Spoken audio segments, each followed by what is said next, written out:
गौतम बुद्ध के बचपन का जीवन बहुत ही ऐश्वर्य में बीता। उनके पास में सारी चीजें मौजूद थे जिससे वह एक अच्छा जीवन बिता सकते थे, लेकिन वह सब पाकर भी उन सब चीजों से संतुष्ट नहीं थे। उनका मन हमेशा सत्य को जानने के लिए विचलित रहता था। वह सत्य जीवन का परम सत्य था जिसे जानने के लिए महात्मा बुद्ध ने अपना घर बार सब कुछ छोड़ दिया। इसके बाद उनके जीवन में ढेरों परिवर्तन आए और उनके जीवन के इन्हीं परिवर्तनों से हम बहुत कुछ सीख सकते हैं। इसीलिए हम इस पोस्ट में महात्मा बुद्ध के जीवन के कुछ ऐसी कहानियों को लेकर आए हैं जिससे आपके जीवन में भी बदलाव जरूर आएंगे।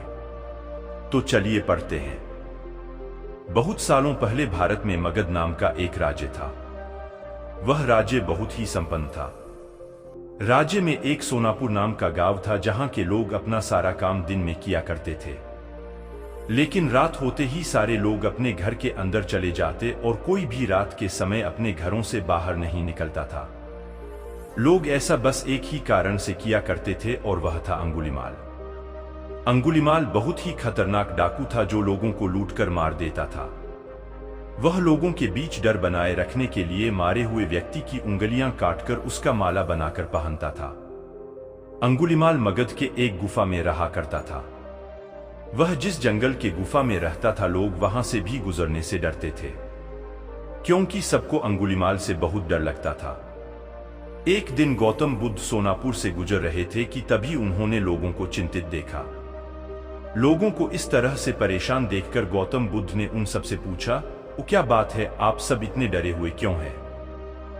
ऐसे में लोगों ने महात्मा बुद्ध के सवालों का जवाब दिया, यहाँ एक डाकू अंगुलीमाल का बुरा प्रकोप है।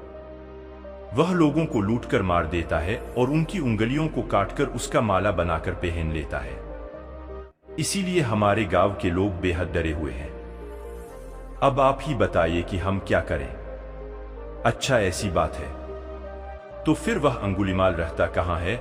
महात्मा बुद्ध ने लोगों से पूछा।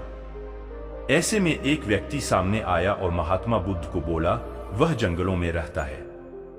जंगलों के अंदर एक गुफा है जिसके अंदर अंगुलीमाल रहता है। यह सब सुन लेने के बाद महात्मा बुद्ध अंगुलीमाल से मिलने जंगल की ओर चल पड़े। सोनापुर गांव के लोगों ने उन्हें रोकने की बहुत कोशिश की, लेकिन फिर भी वह नहीं रुके और जंगल की ओर चल पड़े। जैसे ही वह जंगल के पास जा पहुंचे तब अंगुलीमाल अपने गुफा में से निकलकर हाथ में तलवार लिए खड़ा हो गया।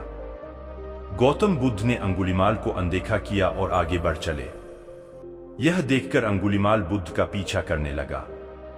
पीछा करते करते अंगुलीमाल जोर से चिल्लाकर बोला, गे सन्यासी रुक जा। मैं तो रुक गया, तुम कब रखोगे? तुम अपनी यह हिंसा कब बंद करोगे? महात्मा बुद्ध ने कहा।